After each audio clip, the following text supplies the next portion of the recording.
अस्सलाम वालेकुम। आज माइक्रोसॉफ्ट वर्ड की एक और क्लास है और आज हम सीखेंगे कि हम अपने वर्ड डॉक्यूमेंट में टेक्स्ट बॉक्स कैसे ऐड कर सकते हैं।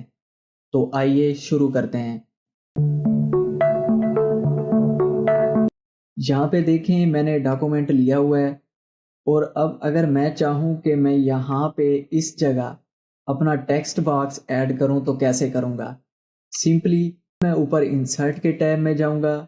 यहाँ से है ये टेक्स्ट बॉक्स, यहाँ पे मैंने क्लिक किया और कुछ मुझे प्रीसेट्स यहाँ पे बने हुए नज़र आ रहे हैं। मैं इनमें से जो भी चाहूँ अप्लाई कर सकता हूँ। यहाँ पे मैं इस सिंपल टेक्स्ट बॉक्स को चूज़ करता हूँ तो ये देखें मेरा एक टेक्स्ट बॉक्स यहाँ पे ऐड हो चुका है।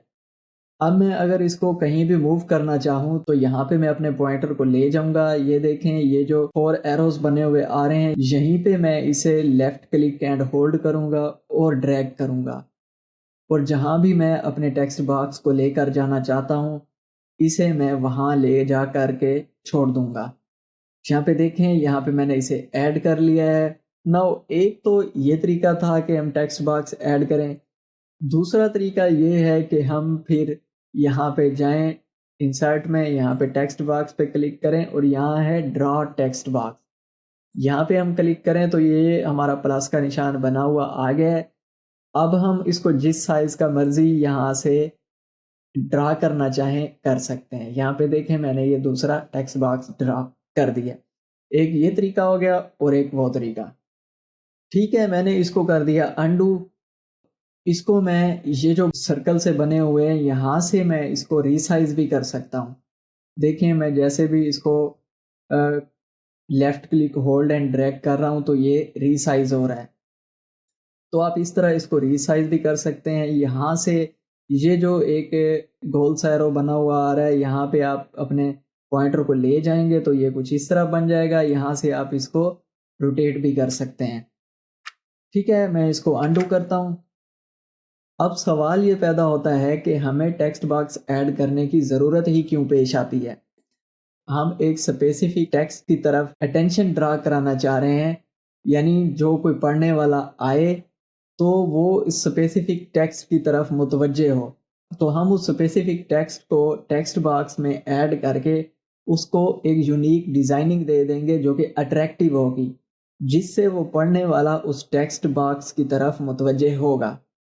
एक तो ये रीज़न हो गई और दूसरी ये कि हम एक स्पेसिफिक टेक्स्ट को अपने डॉक्यूमेंट में मुख्तलिफ जगह पर प्लेस करना चाह रहे हैं। तो इस वजह से भी हम उसे टेक्स्ट बॉक्स में ऐड करते हैं। अब ये कैसे होगा हम अभी इसको देखते हैं। अब हम देखते हैं कि इसकी प्रॉपर्टीज़ क्या-क्या हैं। मैंने इस टेक्स्ट बॉक्स को सिलेक्ट किया, यहाँ पे फॉर्मेट में गया और ये कुछ प्रॉपर्टीज़ यहाँ पे शो हो रही हैं। इनको हम वन बाय वन देखते हैं। यहाँ पे है ये शेप्स हैं, इनमें हम इन पे क्लिक करके कुछ शेप्स भी ऐड कर सकते हैं। ये आप अपनी ज़रूरत के मुताबिक यहाँ से कर सकते हैं। यहाँ पे देखें इस पे मैंने क्लिक किया, यहाँ पे आके मैंने इसको ऐड कर दिया। तो ये भी हम यहाँ से कर सकते हैं और यहाँ पे है एडिट शेप। अब इस पे मैं क्लिक करूँ तो यहाँ पे हमें ऑप्शन दे रहा है चेंज शेप का। अगर मैं यहाँ चला जाऊँ तो ये जो मेरी शेप एक रेक्टेंगल बना हुआ है ये चेंज हो जाएगी। सपोज़ मैं यहाँ से ये वाली चूज़ करता हूँ, यहाँ पे देखें ये वाली अब बन गई है, ठीक है? वो रेक्टेंगल ख़त्म हो गया है, अब ये बन गई है कुछ इस तरह की शेप, ठीक है? अब मैं इसको अनडू कर दिया मैंने। यहाँ से आप ड्रॉ टेक्स्ट बॉक्स जो हम पहले देख चुके हैं, यहाँ से भी ड्रा कर सकते हैं, हमें इसकी अभी ज़रूरत नहीं है। यहाँ से मैं आया और यहाँ पे कुछ प्रीसेट्स दिए हुए हैं डिज़ाइन के। अगर मैं यहाँ पे देखें होवर-ओवर करता हूँ, तो ये कुछ स्टाइल्स आपको नज़र आ रहे हैं जो कि इंटरेस्टिंग हैं। ठीक है? अब इस तरह आप यहाँ पे डिज़ाइनिंग कर सकते हैं। देखें अब जब आप इस तरह की डिज़ाइनिंग करेंगे एक सादा डॉक्यूमेंट में तो जो व्यूअर की अटेंशन है वो तो फिर आएगी। तो ये मकसद होता है टेक्स्ट बॉक्स को ऐड करने का। हम यहाँ से ये स्टाइल यहाँ पे और भी दिए हुए हैं, देखें बहुत सारे हैं। आप कोई भी यहाँ ऐड करना चाहें कर सकते हैं। मैं यहाँ पे यही वाला ऐड कर देता हूँ। यहाँ पे है जी शेप फिल। अब इसको आप यहाँ पे कस्टम डिज़ाइन भी जो भी कलर आप देना चाहें वो यहाँ से दे सकते हैं। ठीक है, अब यहाँ आउटलाइन फिल है, तो ये जो बाहर बॉर्डर है इसमें आप कौन सा कलर देना चाह रहे हैं वो दे दें। आप अंदर जाके इसको ग्रेडियंट भी दे सकते हैं यहाँ से। ये देखें, यहाँ पे आप अंदर कोई ग्रेडियंट भी फिल कर सकते हैं। जहाँ पे है जी शेप इफेक्ट्स, अब अपनी शेप पे आप यहाँ से इफेक्ट्स भी लगा सकते हैं। यहाँ पे देखें, ये टेक्स्ट बॉक्स कुछ इस तरह का बहुत ही डिज़ाइनफुल और मीनिंगफुल बन रहा है। ठीक है, इस तरह के यहाँ से यहाँ पे शेडो है, आप शेडो कोई लगाना चाहें वो लगा सकते हैं। ग्लो है, जो हमने इमेज सेटिंग में सारा कुछ देखा था वो यहाँ पे आप अप्लाई कर सकते हैं। मैं सपोज ये कर देता हूँ। नाउ अब यहाँ पे है जी टेक्स्ट का जो स्टाइल है, जो टेक्स्ट इफेक्ट्स हैं वो यहाँ पे हमें शो करवा रहा है। अब देखें, यहाँ से आप जो भी लगाना चाहें वो लगा सकते हैं। मैं कोई भी नहीं लगा रहा, हमें हमारा ये सिंपल टेक्स्ट अच्छा लग रहा है। ठीक है, यहाँ से आप टेक्स्ट फिल कर सकते हैं, टेक्स्ट का कलर, यहाँ से उसकी आउटलाइन सेट कर सकते हैं और यहाँ पे फिर वही इफ़ेक्ट्स अपने टेक्स्ट में जो आप इफ़ेक्ट्स लगाना चाह रहे हैं वो यहाँ से आप लगा सकते हैं। ठीक है, तो यहाँ पे आप जो भी खेलना चाहें यहाँ से खेल सकते हैं। ये है जी टेक्स्ट डायरेक्शन।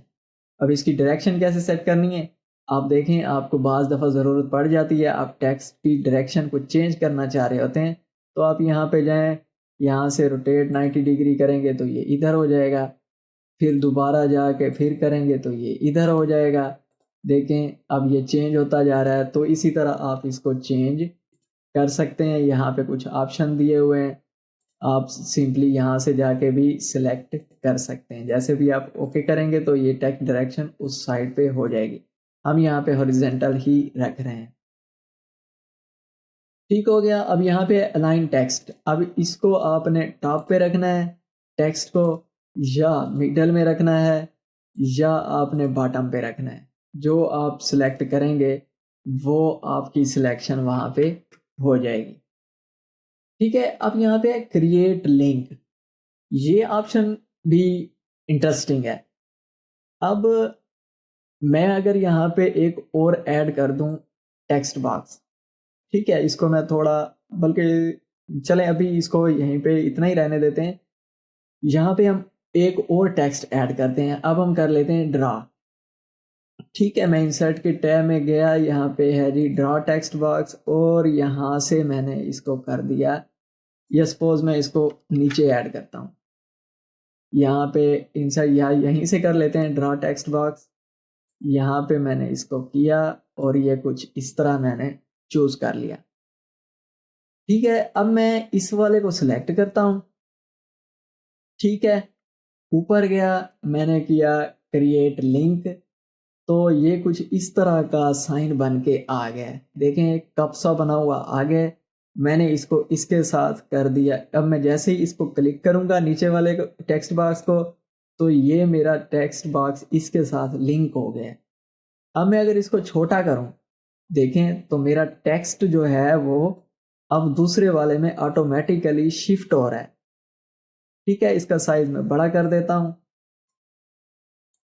अब देखते जाएं कि ये क्या होता है अब यहाँ। ठीक है, अब ये देखें, ये टेक्स्ट मेरा शिफ्ट हो रहा है। अब मैं इसको अगर मूव करता हूं तो साथ वो भी मूव हो रहा है, ये दोनों आपस में लिंक हो चुके हैं। ठीक है, तो ये था क्रिएट लिंक, कि हम किस तरह अपने टेक्स्ट बॉक्स को लिंक कर सकते हैं। इसको मैं अनडू कर रहा हूं। ठीक है, ये हमने कर दिया अनडू, और ये कुछ इस तरह हो गया। ठीक है, हमने वही एक ही रखा है। अब ये तो हो गया कि हम टेक्स्ट बॉक्स ऐड क्यों करते हैं, ताकि व्यूअर्स की अटेंशन को ड्रा कर सकें। अब दूसरा हमने देखा था कि हम अगर स्पेसिफिक टेक्स्ट को अपने डॉक्यूमेंट में मुख्तलिफ जगह पर प्लेस करना चाहें तो उसके लिए भी हमें टेक्स्ट बॉक्स ड्रा करना पड़ेगा। तो वो कैसे होगा, यहाँ पे सिंपली मैं गया, मैंने इसको क्लिक किया, कंट्रोल दबाया, कीबोर्ड से और मैं इसको क्लिक एंड होल्ड करके लेकर जा रहा हूँ और यहाँ पे मैंने इसकी कॉपी ऐड कर दी। ठीक है, अब यहाँ पे मैं इसका टेक्स्ट चेंज कर सकता हूँ। तो ये देखें, ये अब 2 हो गए हमारे पास टेक्स्ट बॉक्स और ये मुख्तलिफ जगह पर प्लेस हैं। ठीक है, या हम टेक्स्ट सेम भी रखना चाहें तो कोई इशू नहीं। अगर आपको ज़रूरत पड़ती है आप इसको दूसरे पेज पे ले जाएँ, तीसरे पेज पे, या जितने भी आपके डॉक्यूमेंट में जहाँ भी आप इसको लेकर जाना चाहते हैं स्पेसिफिक टेक्स्ट को, तो लेकर जा सकते हैं।